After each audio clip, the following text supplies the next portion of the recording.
Okay, so 1 year ago, I opened a video on Vinland Saga with this statement that hasn't aged well. So I'm not an avid manga reader. Ah, that was sure a good video I posted on this day in February 2018.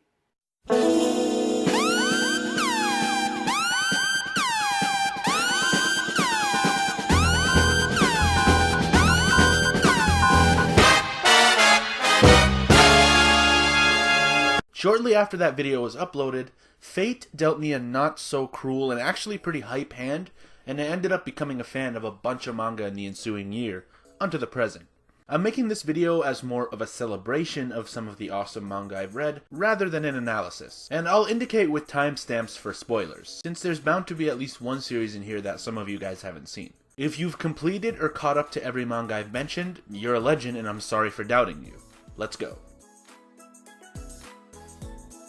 The first is a throwback to the manga that kinda changed my mind about manga in the first place. So in this scene, Askeladd, Thorfinn, Canute, and other important characters are in the court of Danish king Sweyn Forkbeard. Askeladd had been one of the most interesting characters up to that point, scheming, backstabbing, and being a main driving force of Thorfinn's revenge. Sweyn Forkbeard realized Askeladd's threat and tried to corner him by threatening his homeland of Wales with invasion, hoping he would give up guardianship of Canute, who Sweyn hated and saw as a threat to his authority and succession. What followed was a suicidal move of desperation as Askeladd suddenly lopped off Sweyn's head, and a massacre at the king's court ensued. Not only was the shock of a sudden turn insane, but the art and paneling for this scene was just unreal. And Thorfinn's agony at not being the one to get revenge on Askeladd was an impetus for a lot of his future character development. Basically, it was from this insane moment that I knew Vinland Saga was going to be incredible, and I wasn't wrong. Next up is one of my favorite moments in any battle shonen, animated or not, and a moment I really hope Studio Pierrot does justice for. I'm watching you, Pierrot, don't mess this one up. But yeah, so Mereoleona is a badass member of the Vermilion household, which honestly has some of the best characters in this show/manga. She debuted in the arc before to train and inspire some of the main characters before the tournament, but her reign of awesomeness really started in the following arc. My decision to read Black Clover was born of frustration at Pierrot's terrible anime pacing, and I binged the series with some friends and I absolutely loved the series, but once we caught up, the pacing was mind-numbing and I just had to switch to the manga. I started reading at the point the Veto fight ended, so basically I saw the Forest of Witches arc up to the current Elf arc in manga form. The Witch arc and the Tournament arc had some awesome moments, like Asta using his black form for the first time, Vanessa schooling the Witch Queen, Noelle shutting her brother up, Luck and Rill's awesomeness, and Finral punching Langris, but Mereoleona's fight with multiple elves was and still is the pinnacle of Black Clover's great moments so far. So Asta and Zora were having trouble with a bunch of elves inhibiting the bodies of powerful mages, including Captain Rill of all people, before Mereoleona swooped down, literally called the fight with this fucking amazing panel right here. She then proceeded to taunt them, absorbed all their hits like nothing, showed them how incredibly shit at life they were, then used a Vegeta-like explosion and got knocked out while still standing and grinning. It does not get more savage than this. Very few fights or scenes in Battle Shonen emanate the same I don't give a fuck energy as Mereoleona's stand against the elves. Anyway, moving on. The next amazing moment is out of One Punch Man. Now, One's writing and Yusuke Murata's godly illustrations are a match made in heaven. After I started reading One Punch Man due to ultimately false rumors of the anime coming back in 2020, I experienced one of the most hype, beautifully drawn, and wonderfully written narratives I've ever seen in any sort of superhero fiction, battle shonen, or anything in between. There are a lot of amazing standout moments in this manga that I can point out, but by far my favorite is the one that actually scaled things back and made it even more effective. So after Suiryu was humbled by Saitama and shown the limits of his power, Goketsu invaded the arena and him and his minions tortured all the heroes and martial artists present. As if getting schooled by Saitama wasn't enough, Suiryu finally understood what it was like to be vulnerable, to be powerless, to need someone's help, and all of the goading and condescension towards heroes throughout his life and during the tournament seemed ironic. Yusuke Murata is an illustrator renowned for detail and elaborate art, but he got the most effect out of the scene by cutting out the background, by framing Suiryu and only Suiryu in the panels. This communicated just how alone he was. He couldn't save himself, and in his perspective, there was nobody around to save him.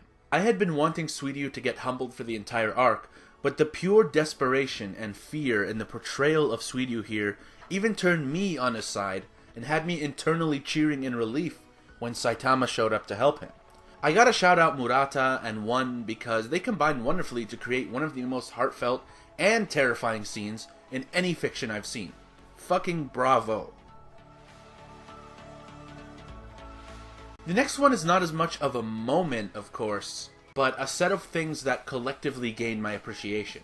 So if you've talked to me outside the comment sections of this channel, you'll know that the Yoshiwara in Flames arc of Gintama is my favorite arc in Gintama and one of my favorites in Battle Shonen, like, period. As a guy that actually enjoys shows and series borrowing from each other, you couldn't imagine how happy I was when the already impressive Kimetsu no Yaiba had an arc eerily similar to the Yoshiwara in Flames arc. It's not one for one, of course. Both have their own sets of distinctions, but on a surface level, it sort of had the same thing going on. The main characters infiltrated the Yoshiwara prostitution neighborhood, pretended to be members of the neighborhood, ran into more than one villain, had desperate battles with them, and female lead Nezuko had a very similar experience during this arc to Kagura during Yoshiwara in Flames, in regards to battles, I mean. It's definitely not as good as Yoshiwara in Flames, but in fairness, not many arcs are in my opinion. So Koyoharu Gotoge gets an A+ for getting pretty damn close. The next one comes from a series I talked about in my last video, Battle Angel Aleta. For the sake of not being repetitive, there were a lot of things I loved about the series, but one scene won my absolute respect. There was this intense fight going on between my favorite character, Vilma, and someone else. And as a structure was falling apart below them, Vilma jumped onto her sword she was using and rode it down like a surfboard, taking on the waves.